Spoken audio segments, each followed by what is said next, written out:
So now we will be reading about the social function and dysfunction of religion. Religion का social function क्या है और dysfunction क्या है, पहले functions पढ़ेंगे. डरखाइम ने social function के बारे में बोला है religion का. पहले तो there is sacred and profane in religion. Sacred क्या होता है? Sacred is refers to the things which transcends the humdrum of life. There is increased relationship of distance and fear is maintained through this. Distance and fair maintain होता है. उसके साथ साथ secret क्या होता है कि जो मतलब नॉर्मल सी से ऊपर है, जैसे स्पिरिचुअलिज्म हो गया, जैसे ओम हो गया, स्वस्तिक हो गया. It produces some respect and aura. Profane क्या होता है? It is all the mundane things of life like watching TV, playing games. Contemporary society में सेक्रेट और प्रोफेन अभी रिलीजन एंड सेकुलर हो गया. साइंस के अराइवल के थ्रू हमारी जो आउटलुक है अबाउट सेक्रेट एंड प्रोफेन वो बदल चुका है, ट्रांसफॉर्म हो चुका है. In the modern times, morality is de-linked from religion. Durkheim calls it secular morality. जैसे कि साइंस जो है वो नॉलेज को वेरीफाई करता है, पब्लिक डिस्कोर्स को वेरीफाई करता है, सब कुछ जो मतलब कि साइंस, नॉलेज, इंस्टीट्यूशन सब कुछ सेकुलर स्फीयर में हो रहा है, जहाँ पे कि रिलीजियस बिलीफ और एथिकल प्रैक्टिसेस जो हैं वो पर्सनल स्पेस में हो रही है. People in contemporary society do not experience sacred and profane by doing something complex like ritual कर रहे हैं, पूजा कर रहे हैं बहुत बड़ा बड़ा नहीं, बस फ्लैग होस्ट कर रहे हैं, उनको वो फीलिंग आ रहा है ऑफ सेक्रेडनेस. स्पिरिचुअल म्यूजिक सुन रहे हैं, उनको फीलिंग आ रहा है ऑफ सेक्रेडनेस. फिर sacred is brought out of the temple and churches and they are now in the form of paintings, pictures like Bal Hanuman series, and then Ramayana movie, bhakti songs, etc. So sacred and profane are not universal nowadays as it changes from person to person and region to region. जैसे काव को हम कहीं पे respect करते हैं लेकिन कहीं पे बीफ ही स्टेपल, सो डिफर हो गया है वो अभी.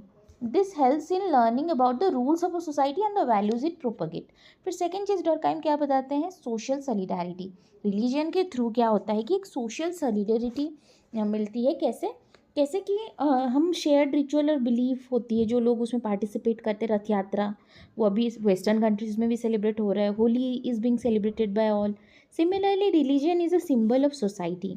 It acts as a conservative force to control and reinforce morals और नॉर्म्स एंड कन्फॉर्मिटी. जैसे रिलीजियस ग्रुप्स हैं कुछ, वो बोलेंगे इस जगह पे बीफ नहीं बिकेगा, या फिर आपको इस रिलीजन को हो तो आपको पूजा करना होगा, आपको इस डेट पे फास्टिंग करना होगा, ये सब चीज़ें.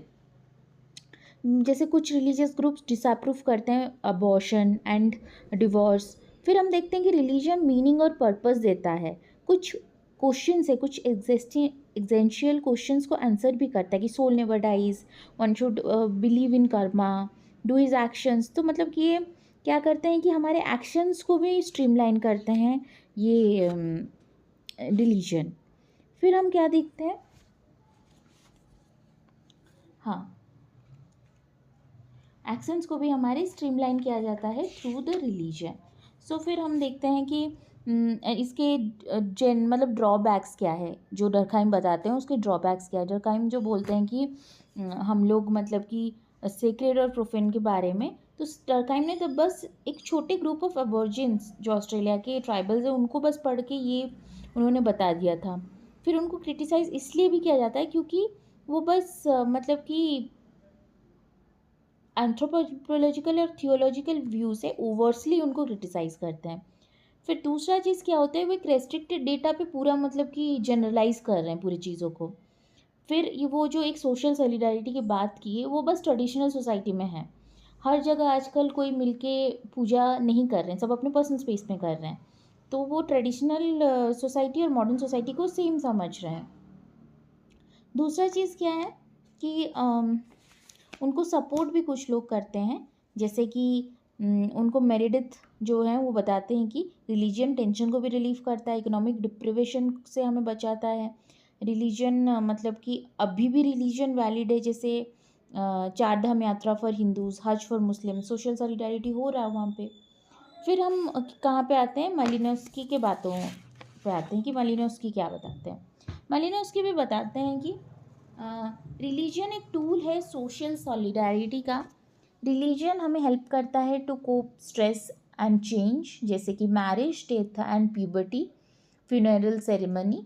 फिर religion manages the unpredictable event that can cause social disruption. Religion provides confidence and a feeling of control at times of anxiety. तो उनको क्रिटिसिज्म भी मिलता है, उनको बताया जाता है कि रिलीजन को एक tool of comfort at the face of change के टाइम पे एग्जैगरेट करते हैं उसके function as a tool of comfort. फिर तांबिया पॉइंट करते हैं कि religion is related more to maintenance of prestige and maintaining solidarity. Poor family कभी भी फ्यूनरल सेरेमनी उतना अच्छे से नहीं कर पाता जितना एक मतलब कि रिच फैमिली कर सकते. तो उसको डिस्गस्टिंग बोलते कि आपने तो बस मतलब कि ऐसे ही कर दिया, आपने शादी तो बेटी की ऐसे ही कर दी. मतलब पॉवर्टी, रिलीजन क्या करता है कि पुअर लोगों के केस में उनको डिप्राइव करवाता है या फिर उनको लुक डाउन करते हैं. Poor family unable to conduct funeral ceremony is disgusted by society. Tambiah ये बताते हैं कि प्रेस्टीज मेंटेनेंस का सोर्स है. फिर हम देखते हैं किसको, टैलकट पार्सन बताते हैं कि रिलीजन का मेन जो मतलब कि फंक्शन होता है वो होता है सोशल ऑर्डर को मेंटेन करना. सेकंड, वैल्यू कंसेंसस को प्रमोट करना for the stability of society. और मतलब कि जैसे कि वैल्यू कंसेंसस मतलब क्या, टेम्पल्स में हिंदूज मुस्लिम मोस्क में अपना एक चीज़ कर रहे हैं. फिर तीसरा चीज़ क्या कि सोशल चेंज के टाइम पे ऑर्डर को मेंटेन करना. मोरल बिहेवियर बाइबल गीता सब सिखाते हैं. फिर सेल्फ कॉन्फिडेंस देना. लेकिन इसके कुछ क्रिटिसिज्म हैं. ये फंक्शनल नहीं है, सोशल ऑर्डर हर कहीं पे नहीं कर सकता क्योंकि कम्युनलिज्म भी है जो सोशल ऑर्डर को डिस्टर्ब करता है. वैल्यू कंसिस्टेंस हर कहीं मेंटेन नहीं कर सकता क्योंकि गोधरा राइट्स देख लीजिए आप. फिर हम ये देख सकते हैं कि सेल्फ कॉन्फिडेंस कैसे दे सकता है. जैसे कि बोला जाता है कि आप अगर अभी कुछ पेन मतलब कि सफ़र कर रहे हो आपका बाद में अच्छा होगा, ज़रूरी नहीं है ऐसा होगा करके. सेकुलरिज्म मतलब कि बोलता है कि अभी रिलीजन का फंक्शन डिक्लाइन हो रहा है. फिर हम क्या देखते हैं ये सब के बाद,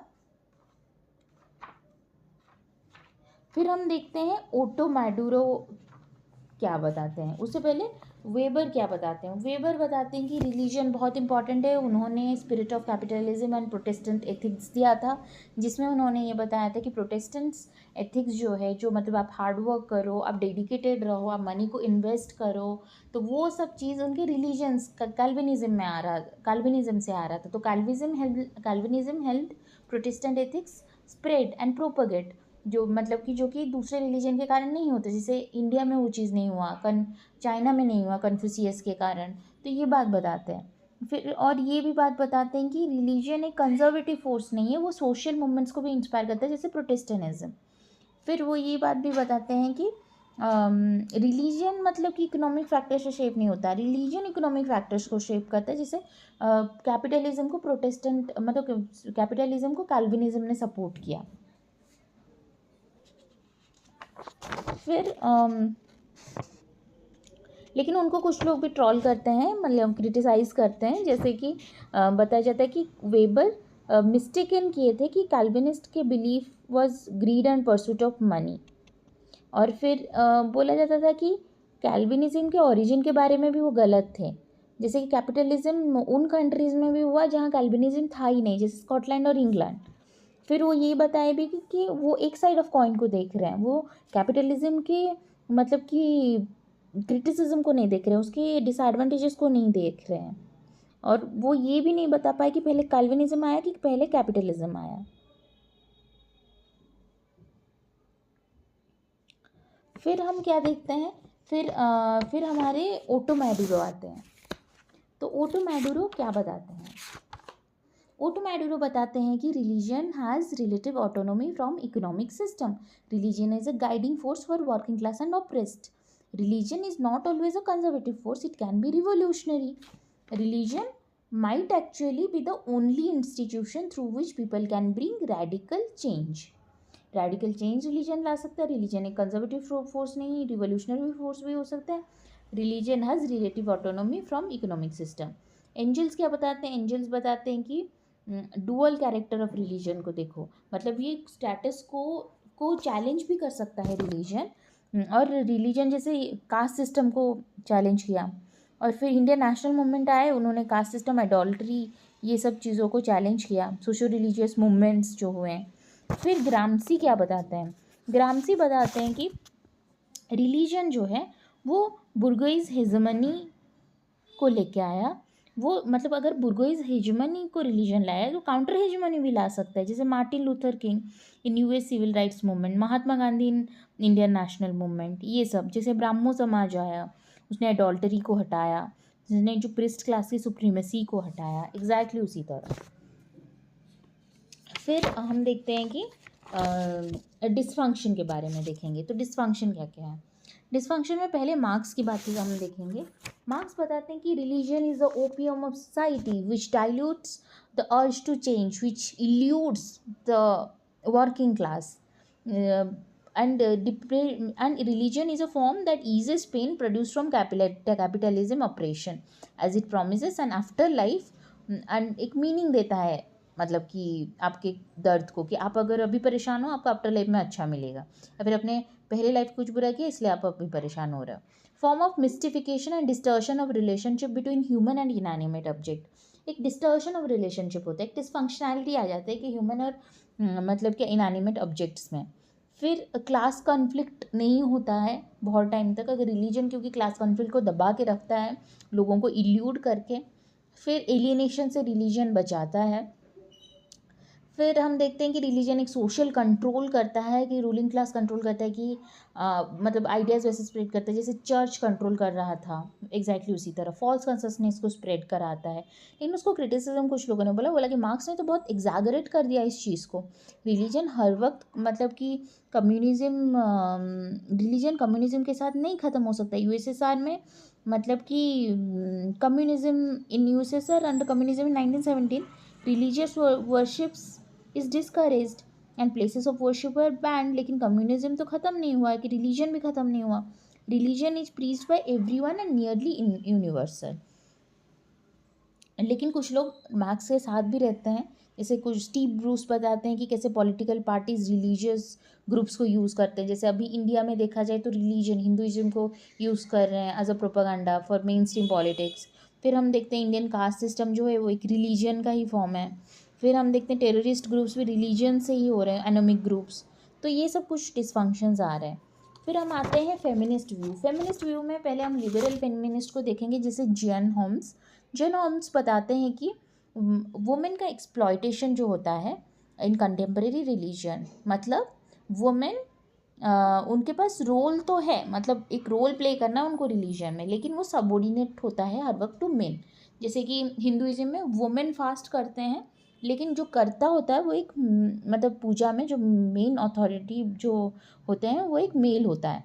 जापानीज़ फोक्स में क्या होता है कि पब्लिक रिचुअल अरेंज तो वुमेन करती है, लेकिन मेन पब्लिक परफॉर्मेंसेस करते हैं, या पब्लिक में वो सामने आते हैं, अरेंजमेंट बस वुमेन करती है। बुद्धिज़्म में क्या होता है, मॉन्क्स को ज़्यादा प्रायोरिटी मिलता है, they are more senior to nuns. Chinese popular religion में येन एंड यांग होते हैं, येन यांग जो होते हैं वो मोर पावरफुल होते हैं, येन इन होता है फीमेल पर्सन।